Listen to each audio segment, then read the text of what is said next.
Movie की शुरुआत में एक मेडिकल कॉलेज को दिखाते हैं जहां हमारी हीरोइन जोई इन्फेक्शियस डिजीज के डिवीजन में फाइनल ईयर में स्टडी कर रही होती है। कोरोना जैसी तेजी से फैलने वाली खतरनाक डिजीज के लिए मेडिसिन बनाकर लोगों की जान बचाना उसका एक सपना होता है। एक दिन निमोनिया से मरे हुए इंसान की डेड बॉडी को दिखाकर डॉक्टर भीम क्लास ले रही होती है और उन स्टूडेंट्स को उस इंसान की मरने की वजह को पहचान कर बताने को कहती है। तब जोई उसको चेक करके सही जवाब देती है और डॉक्टर भीम उसकी तारीफ करते हुए कहती है तुम सक्सेस के बहुत करीब हो और थोड़ी कोशिश करने पर तुम जरूर उसको अचीव कर सकती हो। फिर जोई कुछ ब्लड सैंपल्स लेकर रिसर्च कर रही होती है। तब डॉक्टर भीमन आकर उसको कहती है तुम्हारा रेगुलर पेशेंट मैक्स आया है, तुम उसे क्योर करके अपना टैलेंट दिखा दो और ये तुम्हारे लिए एक बेहद ही अच्छा मौका है। जोई हमेशा की तरह उसका ब्लड सैंपल ले रही होती है। तब वो उसे पूछता है कि मैंने तुम्हें प्रपोज किया था, उसका क्या हुआ? मैंने तो साफ मना कर दिया था। ये कहते हुए जोई उसके दूसरे हाथ से ब्लड सैंपल निकालने के लिए उसकी स्लीव ऊपर करती है और देखती है कि मैक्स ने अपने हाथ पर ब्लेड से जोई का नाम लिखा हुआ है और ये देखकर वो हैरान हो जाती है, लेकिन कुछ एक्सप्रेशन न देते हुए वो उसके हाथ से ब्लड लेती है। तब वो कहता है देखा मैं तुमसे कितना प्यार करता हूँ और फिर वो उसको गलत तरीके से छूने लगता है।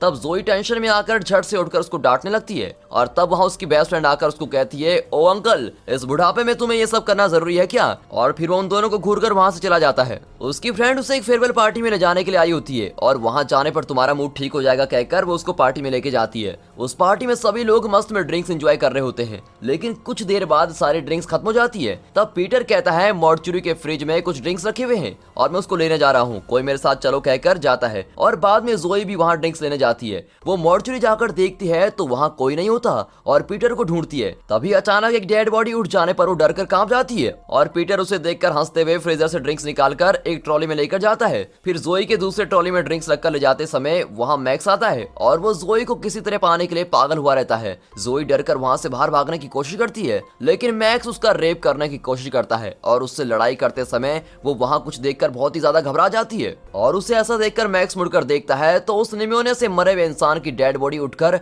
वहां आई होती है और ये देखकर मैक्स बिल्कुल हैरान हो जाता है। तब वो तेजी से मैक्स के पास आकर उसको काटने लगता है और इसके बीच जोई वहां से निकलकर सभी को बचाने की कोशिश करती है। वो डर के मारे चिल्लाकर कहती है कि इस हॉस्पिटल में ज़ॉम्बी हैं और तब वहां डॉक्टर बीमन एकदम कैजुअली आती है। तब दूसरे डॉक्टर के पूछते ही क्या हुआ है वो भागकर उस डॉक्टर को जोर से काटने लगती है और तब पता चलता है कि वो भी एक ज़ॉम्बी में बदल चुकी है। फिर उस निमोनिया ज़ॉम्बी के साथ और भी कई सारे ज़ॉम्बी आकर वहां के लोगों को काटने लगते हैं। जोई उसकी बेस्ट फ्रेंड को लेकर उस रूम की वेंटिलेशन विंडो से एस्केप होने के लिए वो पहले ऊपर चढ़कर उसके फ्रेंड की तरफ हाथ बढ़ाती है, लेकिन तब तक कई ज़ॉम्बी आकर उसकी फ्रेंड को काटकर उसका बुरा हाल बना देते हैं और इस वजह से मरने के बाद वो फिर अपनी आंखें खोलती है। तब सीन कट करके मूवी का title day of the dead blood line दिखाकर मूवी शुरू होती है। अगले सीन में 5 साल बाद सिटी से मीलों दूर एक मिलिट्री कैंप को दिखाते हैं जिसे चारों तरफ से स्ट्रॉन्ग मेटल फेंस लगाकर कवर किया होता है। वहां अफेक्ट न होने वाले बच्चे और बड़े सेफ रहते हैं और मेजर मिगुल उस जगह को सेफ रखकर अच्छे से मेंटेन कर रहा होता है। जोई वहां की डॉक्टर होने के साथ ही वो ज़ॉम्बीज में बदलने से बचने की वैक्सीन पर रिसर्च कर रही होती है। लैब में रिसर्च करते समय 10 साल की लड़की लिली को तेज बुखार आने पर उसकी मां आकर जोई को बुलाती है।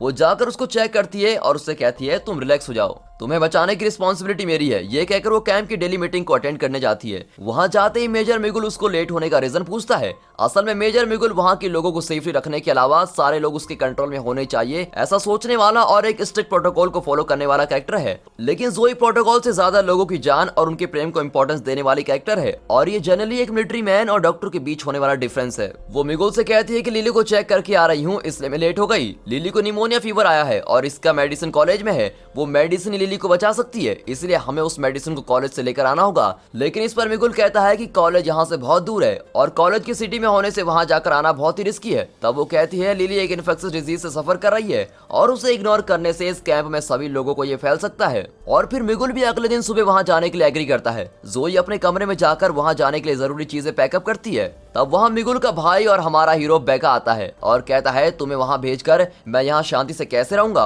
और इस तरह बातें करते हुए वो दोनों रोमांस करने लगते हैं। तब अचानक जोई को मैक्स की याद आती है और वो बेका को अवॉइड करने के लिए लिली की तबीयत का हाल देखने जाती है। फिर वो अपने गन्स के साथ एक जंगल के रास्ते से जा रहे होते हैं और रास्ते में एक चीज बर्गर बोर्ड दिखते ही एक सोल्जर कहता है मैं इन सबको बहुत मिस कर रहा हूँ। फिर एक एक करके सभी लोग बताते हैं कि वो क्या क्या मिस कर रहे हैं। दोस्तों वैसे तो हमारे साथ ऐसा नहीं होगा, लेकिन एक गेम के लिए पूछता हूँ, अगर आप लोग इस तरह एक मिलिट्री कैंप में बिना फोन और टीवी के बाहर की दुनिया के साथ कोई कांटेक्ट न कर पाए तो आप लोग क्या क्या मिस करोगे? कमेंट में जरूर बताइएगा। फिर रास्ते में आगे वाली जीप का रेडिएटर जल जाता है और गाड़ी रुक जाती है। वो एक जंगल होने के कारण सभी लोग डरकर अपनी गन के साथ बिल्कुल अलर्ट रहते हैं और एक लेडी सोल्जर गाड़ी को ठीक कर रही होती है। वहाँ जब अंधेरा होने लगता है तब उन्हें ज़ॉम्बीज की आवाजें आने लगती है। और गाड़ी के रेडी होने पर सभी लोग उसमें चढ़ने लगते हैं। तब अचानक वहाँ ढेर सारे ज़ॉम्बीज आते हैं और सभी जल्दी जल्दी में जीप में चढ़कर ज़ॉम्बी से बाल बाल बचकर निकलते हैं। और किसी तरह हॉस्पिटल में पहुंचने पर 2 सोल्जर को बाहर वेट करने को कहकर सभी लोग अपनी गन्स को पोजीशन पर रखकर सेफली अंदर जाते हैं। मरने के डर से चलते समय अचानक पीछे से कुछ आवाजें आने पर वो मुड़कर देखते हैं। तब वहाँ कुछ चूहे शोर मचा रहे होते हैं। फिर सभी चलकर फार्मेसी रूम में पहुंच जाते हैं और फिर सारी जरूरी चीजें लेकर वापस जाते हैं। और जोई सबसे लास्ट में बाहर आती है। तब जोई को अचानक कुछ याद आता है और वो धीरे से किसी को न बताते हुए उसने जहाँ काम किया था वो उस लैब में जाकर अपनी माँ की तस्वीर और कुछ चीजें ले रही होती है। तब उसे रेस्ट रूम से कोई छुपके से वॉच कर रहा होता है। सभी चीजें लेने के बाद वो पीछे मुड़कर देखती है। तब रेस्ट रूम का दरवाजा खोलकर मैक्स बाहर आता है जो ज़ॉम्बी में बदल गया है। उसे देखते ही वो घबराकर उसे शूट करती है और तेजी से बाहर आकर डोर बंद कर देती है। तब उसका रुमाल गलती से नीचे गिरता है और मैक्स बाहर आकर उस रुमाल को एक कुत्ते की तरह सूंघता है। और उसी समय शूट करने की आवाज को सुनकर हॉस्पिटल के अंदर से सारे ज़ॉम्बी बाहर निकल जाते हैं और जोई को ढूंढकर उसको अटैक करने की कोशिश करते हैं। और तब जोई कहीं ना दिखने पर बाका उसको ढूंढते हुए रिवर्स जाता है और एक जगह पर सभी लोग मिल जाते हैं। लेकिन तब वहाँ कुछ ज़ॉम्बीज आकर उन सबको अटैक करने लगते हैं और वे फ्रैंक नाम के एक सोल्जर को काटने लगते हैं। और कई कोशिशों के बावजूद भी वो उसको बचा नहीं पाते। फिर बाकी के लोग तेजी से बाहर भागकर जीप में बैठकर वहाँ से एस्केप होते हैं। कैंप के बाहर लगे फेंस के अंदर जाकर गाड़ी रुकती है। तब मिगुल उन्हें फ्रैंक के बारे में पूछता है और उसी समय गाड़ी के नीचे छिपकर आया हुआ मैक्स वहाँ से कूदकर पास वाली झाड़ियों के बीच जाकर छिप जाता है। फ्रैंक की वाइफ एली जोई को अपने हस्बैंड के मरने का कारण मानकर उसको कोसती भी जाती है। फिर सभी लोग जीप में बैठकर मेन गेट से कैंप के अंदर चले जाते हैं। तब मैक्स जहाँ छिपकर बैठा होता है उन झाड़ियों के पास कुछ बच्चे खेल रहे होते हैं और उनकी बॉल उस झाड़ियों में चली जाती है और एक बच्चा उसको ढूंढते हुए झाड़ियों के बीच जाता है। तब वहाँ अनाउंसमेंट होती है कि टाइम हो चुका है, सभी मेन गेट के अंदर आ जाओ। तब वहाँ के सारे बच्चे अंदर जाते हैं लेकिन वो बच्चा झाड़ियों के बीच बॉल को ढूंढ रहा होता है। तब अचानक कोई उसका हाथ पकड़ लेता है। पता नहीं उस बच्चे की किस्मत थी या फिर वो सोल्जर की बदकिस्मती थी कि वो सोल्जर इस बच्चे से कहता है कि मैं बॉल ढूंढकर लेके आता हूँ, तुम अंदर चले जाओ कहकर वो ढूंढने जाता है। फिर तो हम अंदाजा लगा ही सकते हैं कि क्या हुआ होगा। मैक्स उसको काट कर खा लेता है। अब मेन गेट बंद हो रहा होता है लेकिन लास्ट मिनट में मैक्स झट से अंदर आ जाता है। कोई उसे ना देखने के कारण वो भागकर वहाँ रखी जीप के पीछे छुप जाता है। यहाँ जोई लिली को दवा देते हुए कहती है कि डरो मत, सब कुछ ठीक हो जाएगा। तब लिली की मॉम उसे एक भगवान समझकर उसे शुक्र अदा करती है। ठीक है, मैं मेजर से मिलकर आती हूँ कहकर जोई वहाँ से मिगुल से मिलने जाती है। यहाँ मैक्स वेंटिलेशन के रास्ते से एक एक रूम चेक करते हुए जाता है। तब मिगुल की डांट खाकर वापस जाने वाली जोई को मैक्स ऊपर से देखकर उसे फॉलो करते हुए जाता है। तब वहाँ बेका आकर मिगुल के डांटने की बात से परेशान हुई जोई को शांत कर रहा होता है। तब उन दोनों की क्लोजनेस को देखकर मैक्स को जबरदस्त गुस्सा आता है। तब एक मैकेनिक वेंटिलेशन से कुछ आवाज सुनने के कारण उसमें चढ़कर चेक कर रहा होता है। तब मैक्स उसको काट कर उसका बुरा हाल कर देता है। यहाँ कैंटीन में जब सभी लोग खा रहे होते हैं तब वहाँ के स्टोव में कुछ प्रॉब्लम होने के कारण मैकेनिक को बुलाने के लिए मिगुल लिली की माँ को भेजता है और वो मैकेनिक के रूम में जाकर उसको ढूंढते समय वेंटिलेशन से कुछ खून टपकते हुए देखती है। उसके ओपन करने पर मैकेनिक बड़े डरावने तरीके से नीचे गिरता है और उसको देखकर वो घबराते हुए जोर से चिल्ला जाती है। तभी मैक्स उसको खींचकर लेकर जाता है और मार डालता है। मैक्स फिर ऊपर वेंटिलेशन में चढ़कर जोई को ढूंढता है। तब जोई लिली के साथ बड़े प्यार से बातें करते हुए नजर आती है। फिर वहां से निकलकर बाहर जाते समय अचानक उसके सामने वो एक ज़ॉम्बी को देखती है और पास वाले डेंजर अलार्म को ऑन करके बड़ी तेज रफ्तार से भागने लगती है। फिर आगे भागने के लिए कोई और रास्ता न होने पर वो वहीं फंस जाती है और तब मैक्स उसके पास आकर अपनी शर्ट की स्लीव उठाता है और ब्लेड से लिखे हुए जोई का नाम दिखाता है। तब वो मैक्स है ये समझते ही वो हैरान होकर पूछती है, तुम ज़ॉम्बी होकर भी मुझे कैसे पहचान पा रहे हो? तब बेका के साथ कुछ सोल्जर्स वहां आकर मैक्स को शूट करने लगते हैं और जोई उन्हें शूट करने से मना कर देती है और कहती है इसका नाम मैक्स है और मेरी रिसर्च के लिए ये बेहद जरूरी है। ये सुनकर बेका मैक्स को एक जाल में फंसाकर उसे जोई के लैब में जाकर चेन से बांध देता है। तब वहाँ मिगुल आकर पूछता है कि इसे क्यों बांध कर रखा हुआ है और इस पर जोई कहती है कि वैक्सीन बनाने के लिए मुझे इसकी जरूरत है क्योंकि एक ज़ॉम्बी होने के बावजूद इसका दिमाग काम कर रहा है, इसलिए वैक्सीन के रिसर्च में मुझे इसकी जरूरत पड़ेगी। लेकिन मिगुल उसकी बातों को बिलीव नहीं करता और उसको प्रूव करने को कहता है। तब जोई मैक्स के पास जाकर उसके सामने अपना हाथ आगे बढ़ाती है। तब मैक्स उसको कुछ नहीं करता और ये देखते हैं मिगुल उसको 12 घंटे का टाइम देकर कहता है कि वैक्सीन रेडी करो। वो कहता है 12 घंटे के बाद वैक्सीन रेडी हो या ना हो मैं उसको शूट कर दूंगा और फिर ये कहकर वो चला जाता है। जोई और उसकी फ्रेंड एल्सी लैब में रहते हैं। तब उसकी रिसर्च के लिए मैक्स के ब्लड की जरूरत होती है। तब जोई मैक्स के पास जाकर उससे रोमांटिक बातें करते हुए उसे पता न चले बिना उसका ब्लड ले लेती है और उस पर रिसर्च करने लगती है। तब बेका वहाँ आता है और वो उसे कहती है कि मैक्स के शरीर में एक हार्मोन है जिसके कारण वो पूरी तरह ज़ॉम्बी में नहीं बदला, लेकिन उस हार्मोन का पता लगाने के लिए मुझे एक दूसरे जिंदा ज़ॉम्बी के ब्लड सैंपल की जरूरत है। तब बेका उसे हेल्प ऑफर करता है और वो एक जीप में जोई और दूसरे सोल्जर को साथ लेकर मेन गेट के बाहर जाता है। तब फैंस के बाहर कई सारे ज़ॉम्बी नजर आते हैं। तब बेका थोड़ी दूर पर आग जलाकर उसे पकड़े हुए खड़ा रहता है। फिर एक सोल्जर हल्के से डोर खोलता है और सिर्फ एक ज़ॉम्बी के अंदर आने पर वो डोर बंद कर देता है। वे उस ज़ॉम्बी को शूट करते हैं और उसके नीचे गिरते ही जोई तुरंत आकर उसका ब्लड ले लेती है और वो कहती है कि उसे और एक ज़ॉम्बी का ब्लड सैंपल चाहिए। फिर वे लोग पहला जैसा ही करते हैं और जोई उस दूसरे ज़ॉम्बी का ब्लड ले रही होती है। तब वो सारे ज़ॉम्बी सोल्जर को धक्का मारकर गेट खोलकर अंदर आ जाते हैं और अंदर आते ही वो गेट के पास खड़े सोल्जर्स को काट डालते हैं। तब बाकी सभी लोग जल्दी जल्दी में जीप की तरफ भागकर उसमें बैठकर निकलते हैं और तभी ज़ॉम्बी एल्सी को काट लेता है।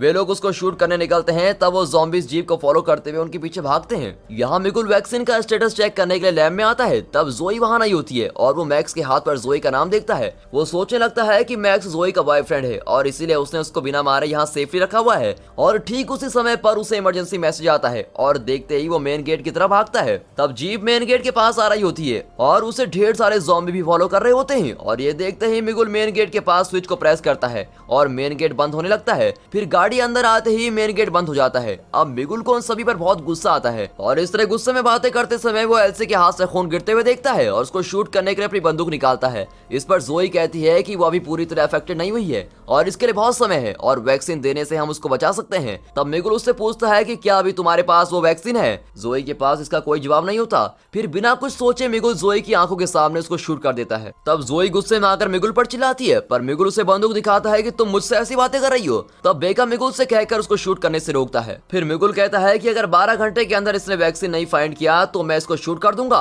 और चला जाता है। फिर मिगुल अकेले में बेका को बुलाकर कहता है कि मैक्स जोई का लवर है और इसीलिए उसने उसे यहाँ जिंदा रखा है। अगर तुम्हें शक है तो जाकर उसके हाथ में देखो कि कैसे उसने जोई का नाम लिखा हुआ है। ये सुनकर बेका जोई से इस बारे में पूछता है। इस पर जोई उसे कहती है कि मैक्स मुझे कोई प्यार वार नहीं करता बल्कि उसमें मुझे किसी तरह पाने का रोष है। उसने जब मुझे रेप करने की कोशिश की थी उस समय मुझे कई सारी बुरी घटनाओं का सामना करना पड़ा और उन बैड इंसिडेंट्स को मैं कभी नहीं भूल सकती। तुम उस दिन जब रोमांटिक होकर मेरे पास आए थे तब उस इंसिडेंट की याद आते ही मैंने तुम्हें अवॉइड करना चाहा और मैक्स को सबसे ज्यादा नफरत करने वाले इंसान सिर्फ मैं ही हूँ, लेकिन उसे मैं जिंदा सिर्फ इसलिए रख रही हूँ क्योंकि मुझे उसकी जरूरत है। ये सुनकर बेका का दिल पिघल जाता है। फिर जोई जाकर अपनी लैब में रिसर्च करने लगती है। तब मैक्स उसको चिल्ला चिल्ला कर बुला रहा होता है। तब जोई उसके पास जाकर कहती है कि मैं अच्छी तरह जानती हूँ कि तुम मुझसे क्या चाहते हो, लेकिन वैसा कभी भी नहीं होगा और ये रिसर्च खत्म होते ही मैं तुम्हें खुद ही मार दूंगी। इस तरह गुस्से से आकर वो जाकर अपनी रिसर्च कंटिन्यू करती है। तब वहाँ एल्सी के मरने से कुछ सोल्जर्स सैड होकर ड्रिंक्स ले रहे होते हैं और फिर 2 सोल्जर्स जोई के लैब में आते हैं और उनमें से एक लेडी सोल्जर मैक्स के पास जाकर ड्रिंक्स के नशे में कुछ बातें करके उसको इरिटेट करती है। तब मैक्स उसको पकड़कर उसका सर दीवार पर पटक कर उससे लड़ाई करता है और दूसरा सोल्जर जाकर उसको रोकने पर अब मैक्स छुपके से उसके पॉकेट से कीज निकाल लेता है और अपने पॉकेट में छुपा लेता है। फिर उन लोगों के वहां से जाने पर जोई अकेले बैठकर लैब में रिसर्च कर रही होती है। फिर वो बेका को कॉल करके कहती है तुम यहाँ जल्दी आ जाओ, मुझे तुम्हें कुछ खुशी की बात बतानी है। और ये कहकर वो पीछे मुड़ते ही देखती है तो मैक्स ने अपना लॉक ओपन कर दिया होता है। तब जैसे ही वो जोई को पकड़ता है वो पास में रखे एसिड को लेकर उसके मुंह पर फेंक कर वहां से भाग जाती है। तब सामने से बेका आकर उसे ऐसे भागने का रीजन पूछता है। तब वो कहती है कि मैक्स रिलीज हो चुका है। वो लैब में जाकर चेक करते हैं लेकिन वहाँ मैक्स नहीं होता। फिर एक इमरजेंसी अनाउंसमेंट देकर सभी लोग एक जगह पर इकट्ठे हो जाते हैं। लिली भी उसे सुनकर धीरे से उठकर घबराकर साथ चल रही होती है और तब रास्ते में वो उसकी माँ को देखती है और वो उसे माँ करके पुकारने पर वो जब मुड़ती है तो उसे पता चलता है कि वो एक ज़ॉम्बी बन गई है और वो डर कर बड़ी तेजी से भागने लगती है। तब रास्ते में एक सोल्जर उसको रोककर पूछता है कि क्या हुआ, लेकिन तब तक लिली की माँ वहाँ आकर उस सोल्जर को पकड़ते ही लिली घबराकर एक कोने में जाकर बैठ जाती है और उसकी आंखों के सामने वो उस सोल्जर की गर्दन को बुरी तरह से काट डालती है। फिर वो लिली के पास जाकर उसे अटैक करने की कोशिश करती है। तब वहाँ मैक्स आकर उसकी गर्दन को ट्विस्ट करके मार डालता है और फिर वो लिली के पास जाता है। जोई के भागते रहने पर उसे अचानक लिली की याद आती है और वो बेका से कहती है कि तुम सब भाग जाओ, मैं लिली को लेकर आती हूँ। फिर वो भागकर लिली के रूम में जाकर देखती है तो वहाँ लिली नहीं होती। वो उसे ढूंढते हुए जाती है। तब रास्ते में उसे लिली की चेन मिलती है और वो उसी रास्ते से जाने लगती है। तब वहाँ मारे गए 2 सोल्जर्स को देखती है। वो उनके हाथ से बंदूक लेकर उसको ढूंढते हुए जाती है। तब वहाँ मैक्स लिली को देखकर उसके लिए वेट कर रहा होता है। लिली उसके हाथ में रहकर डर के मारे कांप रही होती है। तब जोई उसे कहती है कि तुम मुझे पाना चाहते हो ना, तो फिर लिली को छोड़ दो। ये कहकर बंदूक नीचे रख देती है।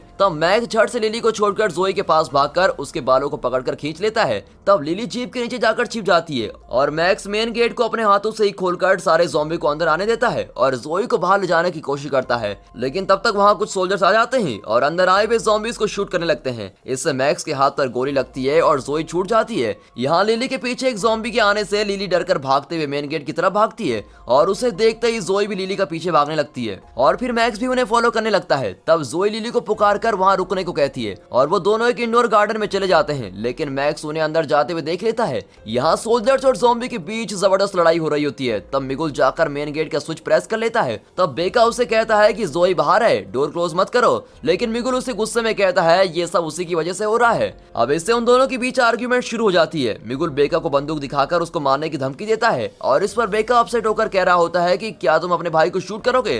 तब तक वहाँ दो ज़ॉम्बीज आकर उन दोनों पर अटैक करने लगते हैं। तब मिगुल वहीं मर जाता है और ज़ॉम्बी बेका को भी अटैक कर देता है। फिर अपने भाई के बारे में सोचकर रोते हुए जोई को बचाने के लिए मेन गेट खोलकर बाहर जा रहा होता है। उसी समय और भी कई ज़ॉम्बीज आकर उसको काट लेते हैं। यहाँ मैक्स इंडोर गार्डन के डोर को ओपन करके जोई को अंदर ढूंढ रहा होता है। तब एक जगह पर उसकी शर्ट मिलती है और वो उसको उठाकर स्मेल करने लगता है। तब जोई मिट्टी में से बाहर आकर एक नाइफ से मैक्स के पेट को फाड़ देती है, लेकिन तब भी वो उसे गुस्से से देखता है और तब जोई उस नाइफ से उसकी गर्दन काट डालती है और उसका सर अलग होकर नीचे गिरता है। फिर जोई लिली के साथ वापस कैंप में लौटते समय वो बेका को देखती है जो बुरी तरह से घायल होकर बैठा रहता है। वो कहता है ऑलरेडी मैं धीरे धीरे बदलने लगा हूँ और मैं एक ज़ॉम्बी बनकर जीना नहीं चाहता। ये कहते हुए खुद को शूट करने के लिए रेडी होता है। तब जोई उससे कहती है कि तुम अभी तक पूरी तरह ज़ॉम्बी में नहीं बदले हो और उसके लिए काफी समय है, उसके पहले मैं तुम्हें बचा सकती हूँ। मैंने इसकी वैक्सीन रेडी कर ली है और ये बताने के लिए ही मैंने तुम्हें लैब में बुलाया था, लेकिन उसके बीच इतना कुछ हो गया। फिर वो उसको वैक्सीन देकर बचा लेती है। फिर कुछ दिनों बाद उस जगह को दिखाते हैं। जोई और बेका वहाँ पर खेलते हुए बच्चों को बहुत ही खुश होकर देख रहे होते हैं और वैक्सीन फाइंड करने के कारण उस जगह की हालत धीरे धीरे ठीक होने लगती है। फिर लिली भी जाकर उनके साथ खेलने लगती है और इसी के साथ दोस्तों ये मूवी यहाँ पर खत्म होती है।